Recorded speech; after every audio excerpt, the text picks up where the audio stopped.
اور اے نبی صلی اللہ علیہ وآلہ وسلم، لوگ تم سے پہاڑوں کے بارے میں دریافت کرتے ہیں، کہہ دو کہ میرا رب ان کو راکھ بنا کر بکھیر دے گا، پھر زمین کو ہموار میدان کر چھوڑے گا جس میں تم کوئی نشیب و فراز نہ دیکھو گے۔ اس روز لوگ پکارنے والے کے پیچھے چلیں گے اور اس کی پیروی سے انحراف نہ کر سکیں گے، اور رحمان کے سامنے آوازیں پست ہو جائیں گی، تو تم ایک ہلکی آواز کے سوا کوئی آواز نہ سنو گے۔ اس روز کسی کی سفارش کچھ فائدہ نہ دے گی مگر اس شخص کی جسے رحمان اجازت دے اور اس کی بات کو پسند فرمائے۔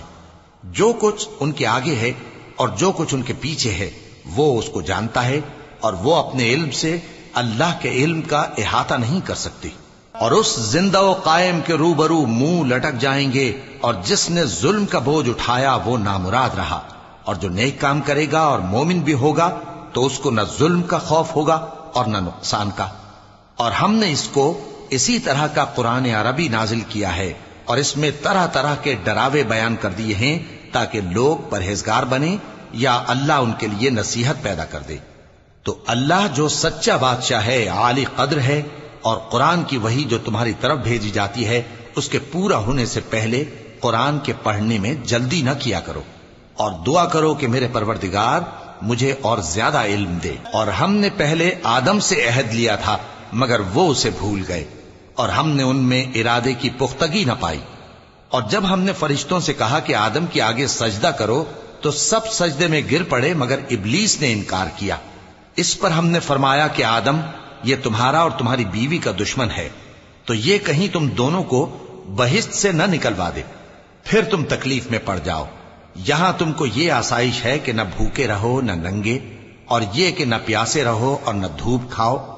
پھر شیطان نے ان کے دل میں وسوسہ ڈالا اور کہا کہ آدم، بھلا میں تم کو ایسا درخت بتاؤں جو ہمیشہ کی زندگی کا باعث ہو اور ایسی بادشاہت کہ کبھی زائل نہ ہو؟ سو دونوں نے اس درخت کا پھل کھا لیا تو ان پر ان کی شرمگاہیں ظاہر ہو گئیں، اور وہ اپنے اوپر بہشت کے پتے چپکانے لگے۔ اور آدم نے اپنے پروردگار کے حکم کے خلاف کیا تو وہ اپنے مقصد سے بے راہ ہو گئے۔ پھر ان کے پروردگار نے ان کو نوازا تو ان پر مہربانی سے توجہ فرمائی اور سیدھی راہ بتائی۔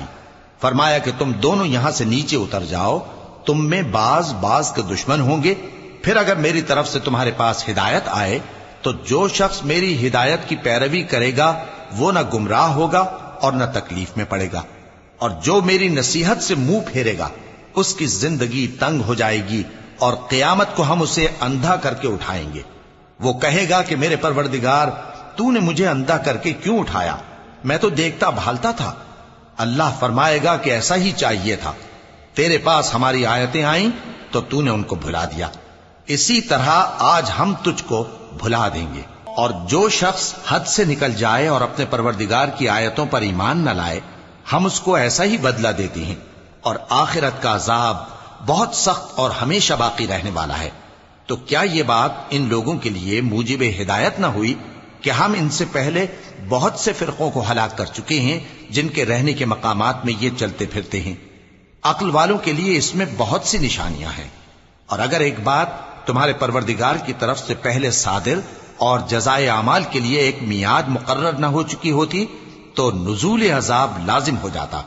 پس جو کچھ یہ بکواس کرتے ہیں اس پر صبر کرو، اور سورج کے نکلنے سے پہلے اور اس کے غروب ہونے سے پہلے اپنے پروردگار کی تسبیح و تحمید کیا کرو، اور رات کی کچھ گھڑیوں میں بھی اس کی تسبیح کیا کرو، اور دن کے مختلف اوقات یعنی دوپہر کے وقت بھی، تاکہ تم خوش ہو جاؤ۔ اور کئی طرح کے لوگوں کو جو ہم نے دنیا کی زندگی میں آرائش کی چیزوں سے نوازا ہے تاکہ ان کی آزمائش کریں، ان پر نگاہ نہ کرنا، اور تمہارے پروردگار کی عطا فرمائی ہوئی روزی بہت بہتر اور باقی رہنے والی ہے۔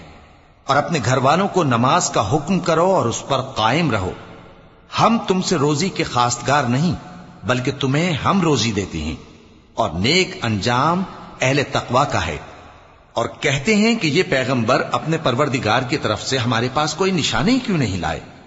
کیا ان کے پاس پہلی کتابوں کی نشانی نہیں آئی؟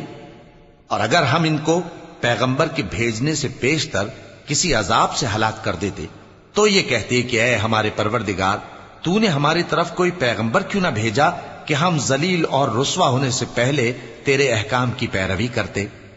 کہہ دو کہ سب نتائج اعمال کے منتظر ہیں، سو تم بھی منتظر رہو، ان قریب تم کو معلوم ہو جائے گا کہ دین کے سیدھے رستے پر چلنے والے کون ہیں اور جنت کی طرف راہ پانے والے کون ہیں، ہم یا تم۔